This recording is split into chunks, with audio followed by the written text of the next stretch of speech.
Good afternoon, it's David Weegenaar here. Today is the 3rd of April, Monday, 12:46 PM on my PC, just gone. The New Zealand time of 1 hour back from daylight saving.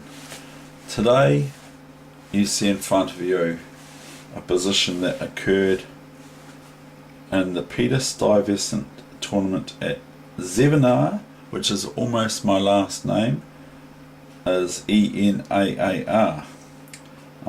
Zevenenaar. So it's almost Weegenaar in there, the last part of it. 1961. And now, like some of these things I'm saying wrong, probably saying Weegenaar wrong, but Zevenaar or whatever, it might be that, I don't know. It's probably in Holland. France or France or France. I think it's France because my friend from where I go to on Sundays, without going into detail, his name is France as well, or France or France, and he says it's France. France. Not France, from France, and that sort of thing, not French or something like that. Anyway, France Heine Burke, which is Hennebeerke, who was one of the strongest Dutch players around about 1950. Made a surprisingly good return to the chess world after spending many years in Indonesia. With the same sort of breakthrough we made acquaintance with in the last game, which I haven't shown you. This is out of Hans Bouwmeister's Winning Chess Combinations book, and if you've got that book, it's The Attack on the King, page 41. Heine Burke made short work of the Norwegian champion Svein Johannessen or something like that. Now, first of all, I want to say that in chess,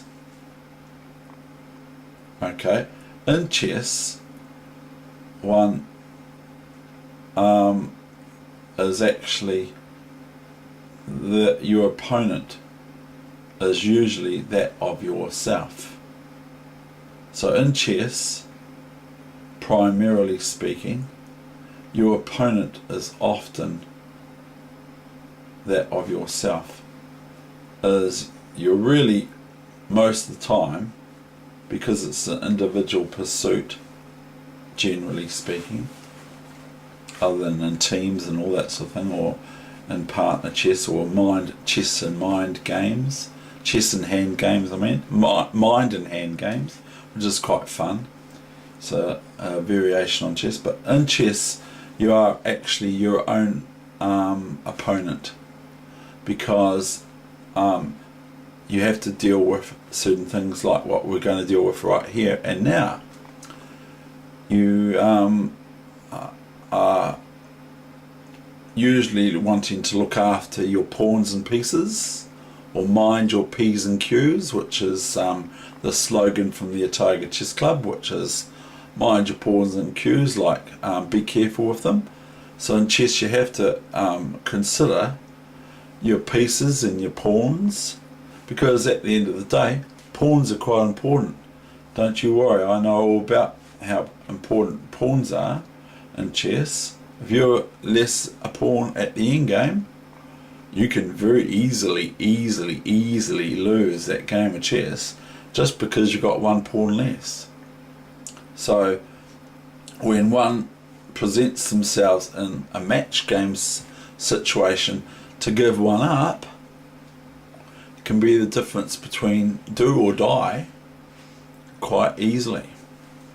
And this brings me to this position here, which has been always one of my favourite out of Hans Bouwmeister's book from Winning Chess Combinations.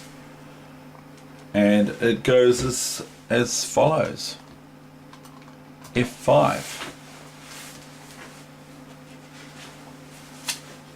So black's just met with F5, and white's just going to lose a pawn basically. A pretty combination based on the latent power of the rook on king's bishop 1 or on F1. This rook here, the power of this rook on F1.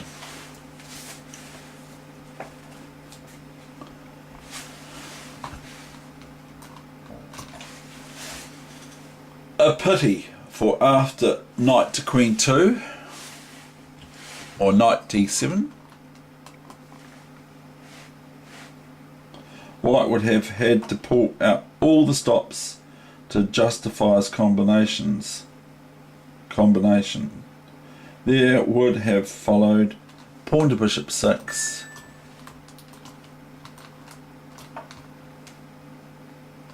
and not now knight takes here because of the intermezzo. Remember that word, intermediate move before the other capture, because this is not a real capture. Up here now, in here, threatens, even if the knight takes the bishop, threatens pawn takes queen, and that would be quite a nice position for white anyway.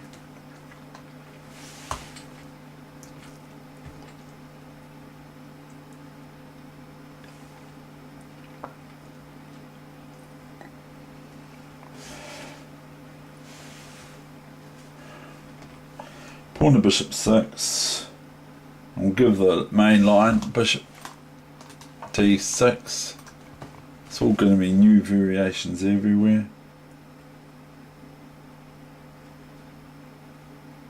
Knight takes king's knight pawn is bad, tempting but not best, as rook takes pawn, rook's pawn takes knight, bishop takes here. So this is a fantastic book. This is one of my biggest inspirations, is this book. Pawn to bishop 7 check. Bishop takes pawn, bishop takes queen, knight takes d8. Black's position is satisfactory. It's okay.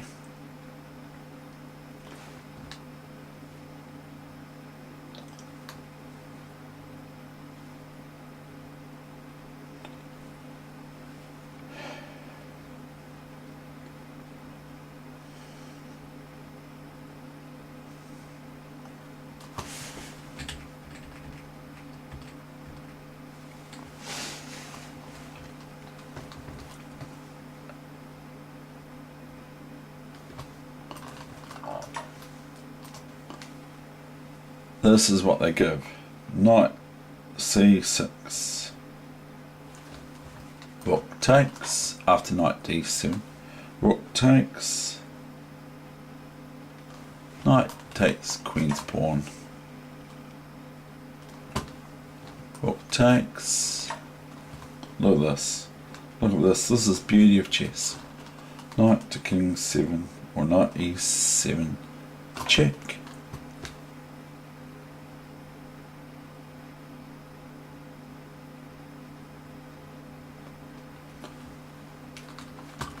Bishop takes knight, pawn takes bishop.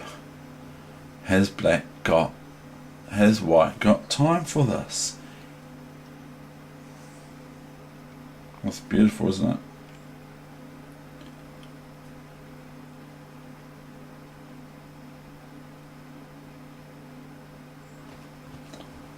Rook takes f1. What else? I hear you say, what else? Rook takes bishop. Rook takes rook, check. Bishop takes.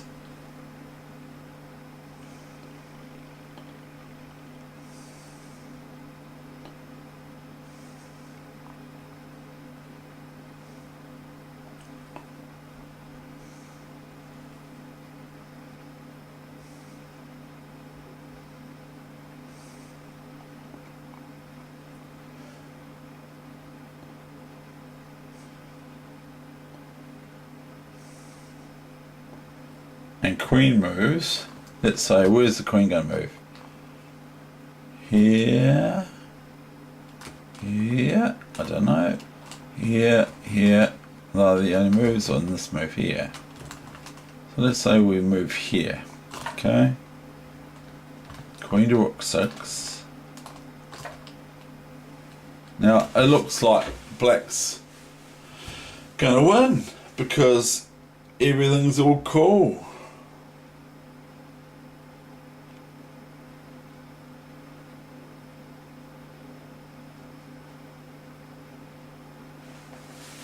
I don't know if White saw all this, but if White saw it all, it's pretty damn amazing. Pretty damn amazing. That's what I reckon. Now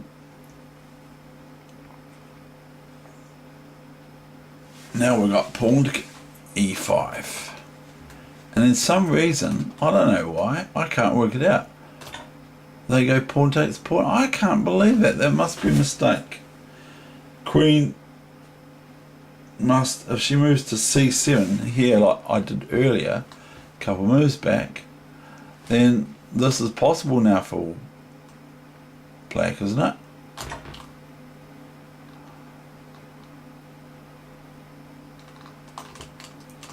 Because if the knight has to take, that would be queen takes there, queen check there.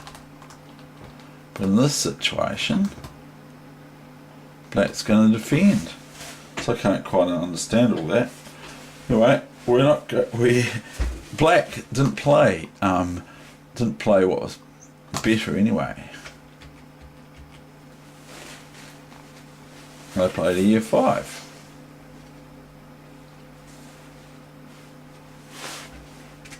They played e5, and notice this move f5, by the way, which I tend to quite like.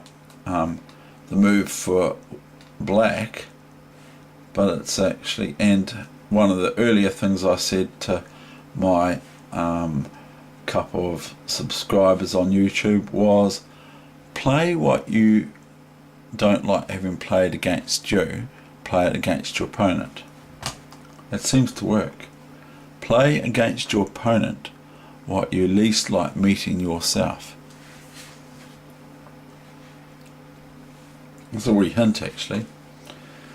So anyway, we've got after e5, bishop f5.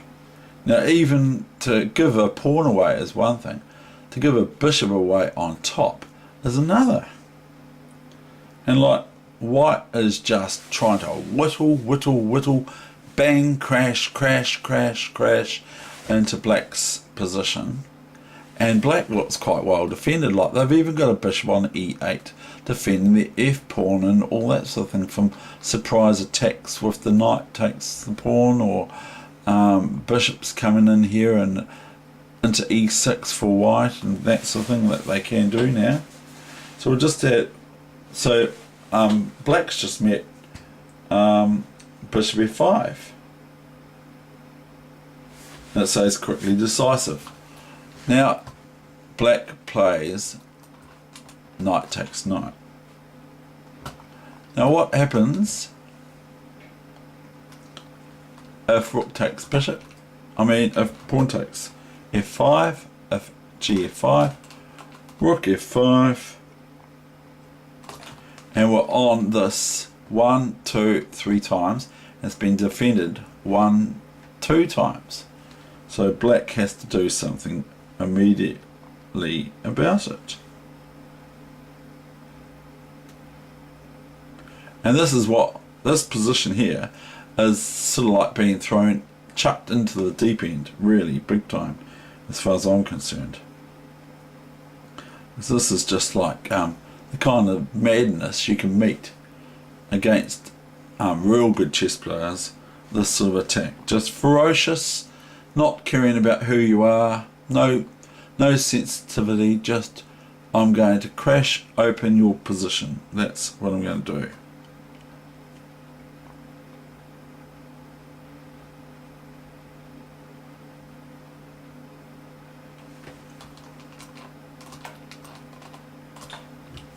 Well, that's, see, rook takes knight.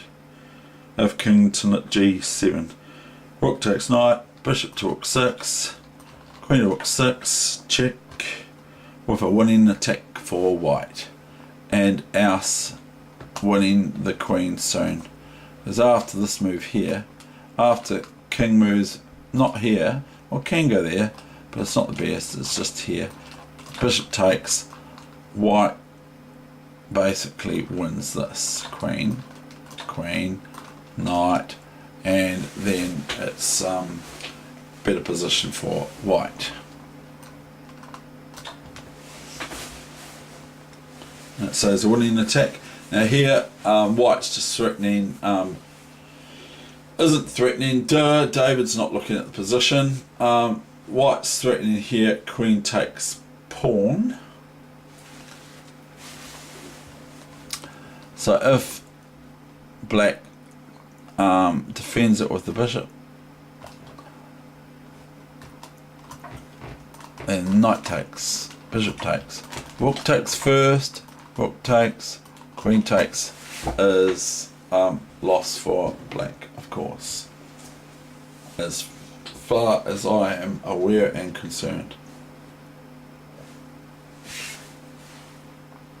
I wouldn't even want to play black's position here. You have to watch out for little wee checks picking up the rook at the same time, like skewering the rook with a check and picking it up with the queen and all those sorts of things. Anyway, back to the game.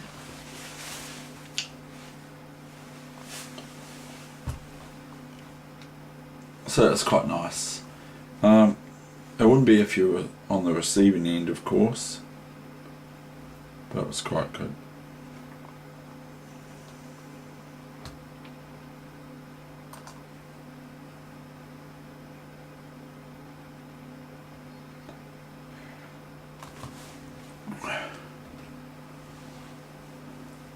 So bishop f5, knight takes knight.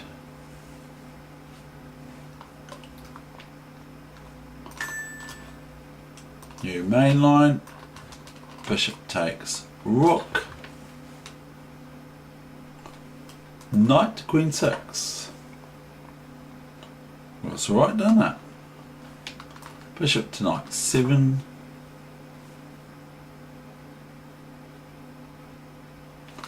Rook to rook 2. Bishop takes knight.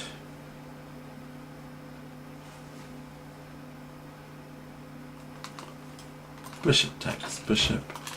Rook takes bishop.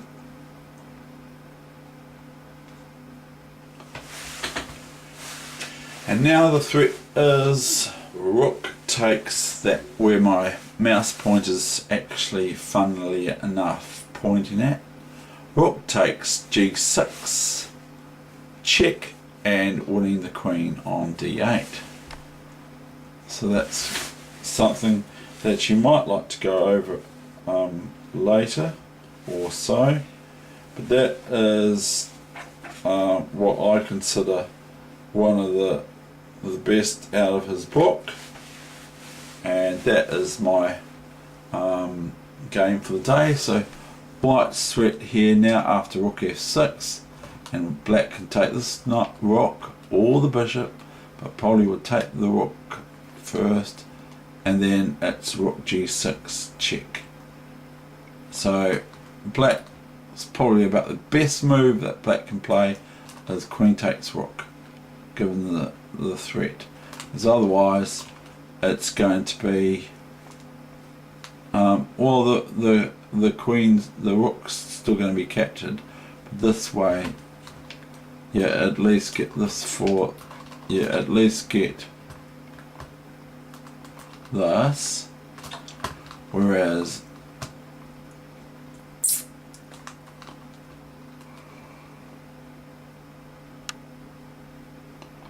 now where we can go here is this, which is pretty horrible, queen here, and that would be ending all activity in black's camp, apart from trying to exit their night that even looks stuck as well. The night just looks like it's stuck, but it isn't, but it looks like it.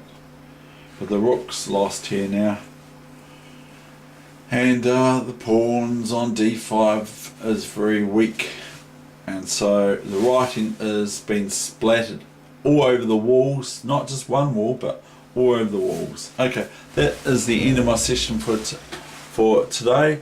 It's week 21, session number 1 already. I do welcome new subscribers and all that sort of thing, but as my friends joke about, and it's true, you'll get a couple of emails probably a day, and when it comes down to it, most people just like to look at things when they feel like looking at them, not when they're being kind of told to because they've got an email in their inbox. Thank you very much. Bye bye.